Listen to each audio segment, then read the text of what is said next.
18 years old, and I've been shooting for almost 8 years. I've also been a part of the Maryland Rifle Club and Maryland State Rifle Team since I was 11. We shoot semi-automatic AR-15s, and my personal rifle is a Bushmaster. Because of this, I have become eligible for various shooting scholarships around the country to a wide array of even the most prestigious colleges that have shooting teams. Achieving stricter gun control laws would obliterate any opportunity I could have had to attend a decent college on a shooting scholarship. Ever since I first learned how to shoot, the issue with gun violence around the nation became clear. Guns are not the problem, people are. Purging our society of violence and murder cannot be done through gun control legislation.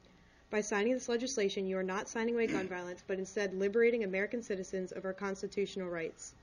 You are not eliminating guns from society, but eliminating our ability to protect our lives, liberty, and pursuits of happiness.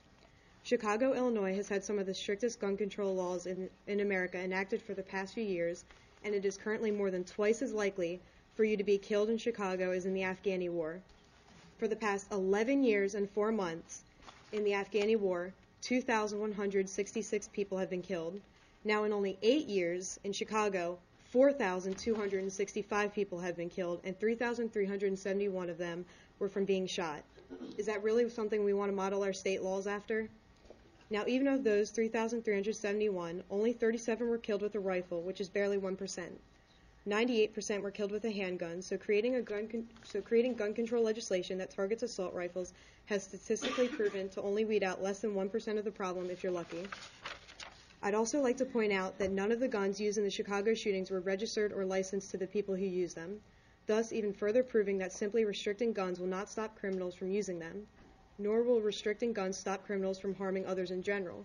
On December 14th of 2012, the same day as the Sandy Hook shooting in central China, a man stabbed 22 children and 1 adult. Guns are not needed for mass murder, and robbing American citizens of our rights to own them won't solve anything. You must also consider the fact that the majority of gun violence occurs in low-income neighborhoods. Raising the overall cost of owning a gun through higher licensing and registration fees denies the ability of low-income individuals to protect themselves against the crime focused in the areas they live in.